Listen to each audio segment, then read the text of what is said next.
SUV le plus vendu par Ford en Europe et troisième véhicule de la marque le plus vendu après la Fiesta et la Focus, avec 161 400 unités livrées aux clients en 2019, je vous présente aujourd'hui le tout nouveau Ford Kuga 2020. La marque s'est engagée à proposer une version électrifiée de chaque véhicule de tourisme qu'elle met sur le marché européen et fera passer sa gamme de véhicules électrifiés en Europe à 18 exemplaires en vente avant fin 2021. Le tout nouveau Kuga étant le premier véhicule Ford à être proposé avec une technologie de groupe motopropulseur hybride rechargeable, hybride léger et full hybride, cette dernière version arrivant fin 2020. Cette version voit son rendement, son efficacité énergétique optimisée de 28% par rapport à la génération précédente grâce aux motorisations alternatives, comme c'est ici le cas avec le nouveau bloc 2 litres diesel EcoBlue hybride, développant 150 chevaux et associé à une boîte à 6 rapports. La technologie hybride légère utilise un démarreur, un générateur intégré à courroie qui remplace l'alternateur standard, ce qui permet de récupérer et de stocker l'énergie produite pendant les phases de décélération pour recharger la batterie lithium-ion 48 volts à refroidissement par air. Ce système fait également office de moteur de 11,5 kW en utilisant l'énergie stockée pour fournir une assistance électrique au moteur thermique en conduite normale et en phase d'accélération. En résumé, c'est un petit coup de boost lorsqu'on accélère. Le système de batterie 48 volts permet à la technologie Start and Stop, que vous pouvez déconnecter, de fonctionner dans davantage de situations pour augmenter l'économie de carburant, ce qui lui permet d'afficher un taux de CO2 de 132 grammes au kilomètre en cycle WLTP. Niveau consommation, j'arrive à être sans difficulté en dessous de 6 litres, en tenant compte tout de même qu'il y a d'énormes jantes et que le véhicule pèse plus de 1750 kg avec moi au volant. Au niveau coloris, vous avez le choix entre 12 teintes différentes et notamment ce nouveau coloris Blue Panther. Un capot plus long, un empattement allongé, une ligne de toit abaissée, ainsi qu'un angle de pare-brise arrière plus incliné, ce qui lui confère une silhouette plus énergique. Je vais vous donner maintenant quelques dimensions, ce qui vous permettra de savoir si le véhicule rentre dans votre garage. Sachez qu'au niveau longueur, on est sur 4,62 m, 2,18 m de large en comptant les rétroviseurs et 1,66 m de haut. Voilà pour les chiffres. Au niveau du design, vous noterez une grille avant en finition chromée, un pare-choc avant spécifique, des phares full LED, des feux de route anti-éblouissement avec des lave-phares, des anti-brouillards à LED, des capteurs aussi à l'avant, ainsi qu'une caméra. Il y a également de très belles jantes de 20 pouces,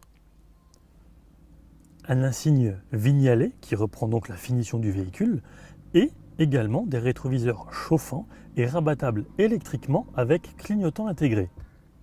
La présence du toit ouvrant panoramique est un vrai plus puisque dans ces conditions par exemple c'est un véritable puits de lumière. Cette finition intègre également l'encadrement des portes chromées, vitrage arrière surteinté, et ce qui est aussi pratique c'est qu'à l'arrière on peut également ouvrir et fermer ou verrouiller, déverrouiller le véhicule. Système propre à Ford est très pratique, notamment sur les parkings de supermarchés, cette protection qui se déploie automatiquement. Le pare-brise dispose d'un verre acoustique que je relie avec l'Active Noise Control, qui est un contrôle actif du bruit utilisant 3 micros disposés au sein de l'habitacle pour détecter les bruits indésirables, et je ne parle pas de ceux des enfants à l'arrière. Une fois détectés, ça les neutralise en diffusant des ondes sonores opposées à travers le système audio. C'est un système qui est de série sur les versions plug-in hybride vignalé, EcoBlue hybride et ce 2 litres EcoBlue vignalé. On passe donc à l'arrière avec, outre les capteurs, une vraie caméra de recul et plus bas, une double sortie d'échappement. La capacité de remorquage varie en fonction des motorisations. Pour utiliser la barre de remorquage rétractable électriquement, il suffit d'appuyer sur un bouton situé dans le coffre. Avec la version plug-in hybride de 225 chevaux, vous pourrez tracter jusqu'à 1200 kg et avec celle diesel de 190 chevaux jusqu'à 2100 kg, plus de 2 tonnes donc. Seuil de porte vignalé, Le siège conducteur est électrique sur 6 directions, 6 voies, avec également le réglage lombaire. Les sièges sont en outre chauffants. La sellerie est en cuir, de très bonne facture. En cuir également les contours du pommeau de vitesse et le volant qui est également chauffant. Derrière ce dernier, vous retrouvez l'head-up display, ou également appelé affichage tête haute. C'est le premier SUV Ford à proposer cela, avec l'un des champs de vision les plus larges du marché en Europe. Et qui plus est, il est personnalisable. On choisit ce que l'on souhaite voir, la vitesse étant la seule information toujours présente. L'ordinateur de bord dispose d'un écran 12,3 pouces appelé True Color, qui est le premier à utiliser une technologie qui permet des bords supérieurs incurvés pour un design intérieur unique. Cela dépasse le design rectangulaire traditionnel. Au niveau audio, il y a naturellement la radio DAB avec un système Bang & Olufsen qui développe 575 watts, 10 haut-parleurs, bref, c'est un régal. Vous avez donc ici une partie du système, évidemment sur les portières, et également évidemment un caisson de basse qui se situe dans le coffre.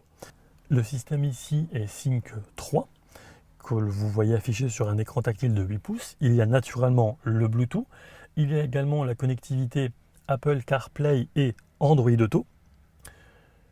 Plus bas, on retrouve au niveau des connectiques une prise USB-C, USB normal, 12 volts, prise donc allume-cigare, que l'on retrouve également en dessous de la coudoir centrale, mais également dans le coffre. Et il y a aussi le chargeur sans fil, le chargeur par induction, qui a parfois du mal à détecter mon téléphone, même sans sa housse de protection. Résultat, eh bien, je prends le câble. On remonte un petit peu sur cet écran, on va aller dans les réglages, pour parler du Ford Pass Connect, qui transforme le véhicule en borne Wi-Fi, permettant de connecter jusqu'à 10 appareils. Ce système permet de planifier les trajets, de diffuser le contenu des smartphones de vos passagers, mais aussi toute une série de fonctions telles que la localisation du véhicule, son état, les niveaux, l'alarme, la pression des pneus, le verrouillage ou déverrouillage des portes et le démarrage à distance sur les versions équipées d'une boîte de vitesse auto à 8 rapports, ce qui n'est pas le cas ici. Il y a différents modes de conduite que l'on active grâce à cette commande. Donc, outre les modes normal, éco et sport, il y a également le mode faible adhérence qui renforce donc la motricité sur les surfaces à faible adhérence, comme le verglas par exemple. Il y a en outre le mode neige sable profond qui aide le véhicule à maintenir sa progression sur les surfaces meubles et déformables. Au niveau du volant, il y a naturellement les commandes du téléphone. La prise en main est optimale, rien à redire. On passe à l'arrière. L'espace à l'arrière ainsi que le coffre sont selon Ford les plus généreux de la catégorie grâce au siège coulissant de la deuxième rangée, capable de coulisser de 15 cm soit vers l'avant, soit vers l'arrière. En avançant la banquette arrière au max, cela permet d'avoir un volume de coffre de 645 litres. Le volume max étant de 1534 litres. À savoir que le haillon est également main libre, simplement en passant le pied sous le coffre. Chose assez classique chez Ford notamment. Les passagers arrière, sauf celui du milieu évidemment, disposeront des sièges chauffants sur 2 niveaux et également d'une prise 220 volts pour recharger le laptop ou la console lors de longs voyages. Au chapitre sécurité, le nouveau Ford Kuga a 5 étoiles au crash test Euro NCAP avec 92% pour la protection des adultes et la totalité des points au test de barrière latérale et d'impact latéral plus sévère contre un poteau par exemple. Il a en outre au niveau des technologies la reconnaissance des limitations de vitesse, hasardeux parfois, l'éclairage de virage prédictif et l'éclairage en fonction de la signalisation qui garantit une meilleure visibilité la nuit, tout comme l'head-up display, donc l'affichage tête haute qui permet de rester concentré sur la route. Il y a aussi la possibilité d'automatiser les manœuvres de parking via l'Active Park Assist 2. Ça, c'est quelque chose que je n'utilise absolument jamais. Autour de moi, je ne connais pas beaucoup de personnes qui l'utilisent, mais ça peut quand même vous aider. Le Bliss, pour l'alerte d'angle mort, donc combine la surveillance des angles morts et l'aide au maintien dans la voie. On a parlé, quand on était dans l'habitacle du Ford Pass Connect, et bien là, il joue également un rôle en vous informant s'il détecte une situation dangereuse sur la route, un accident par exemple, même si vous ne le voyez pas encore. C'est le même système qui vous indique la présence d'un objet sur la voie, d'animaux ou encore de véhicules en panne.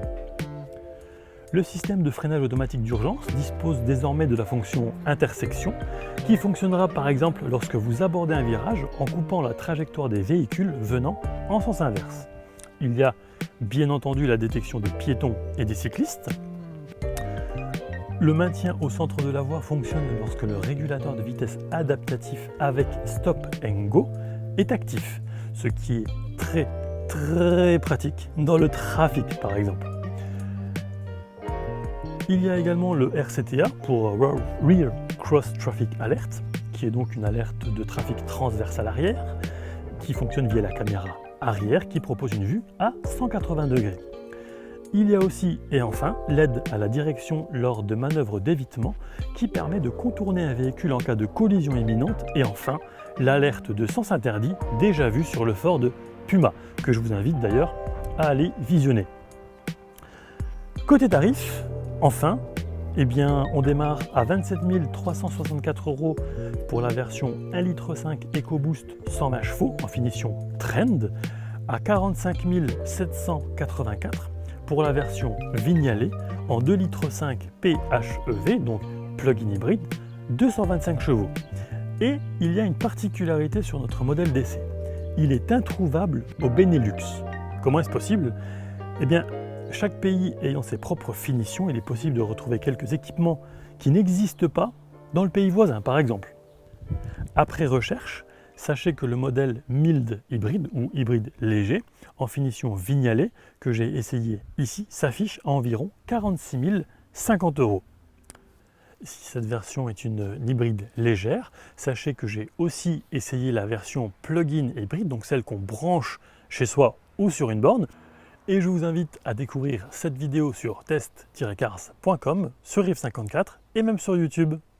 Au cours de ces 300 km parcourus au volant de ce nouveau Ford Kuga, j'ai retenu une face avant que je trouve jolie. La caméra placée dans la calandre, une caméra split view très pratique lorsque vous sortez d'un endroit sans visibilité. La sobriété du moteur est également à noter. J'ai réussi à faire 5,8 litres, ainsi que le silence qui règne au sein de l'habitacle jusqu'au moment où vous aurez envie de profiter du système audio Bang & Olufsen. L'équipement est selon moi pléthorique, il ne manquait peut-être que la fonction massage des sièges avant sur cette finition Vignale. Le confort général, via notamment un amortissement bien réglé, l'espace à bord, le toit ouvrant, qui, avec le soleil bien présent tout au long de cet essai, fut particulièrement apprécié.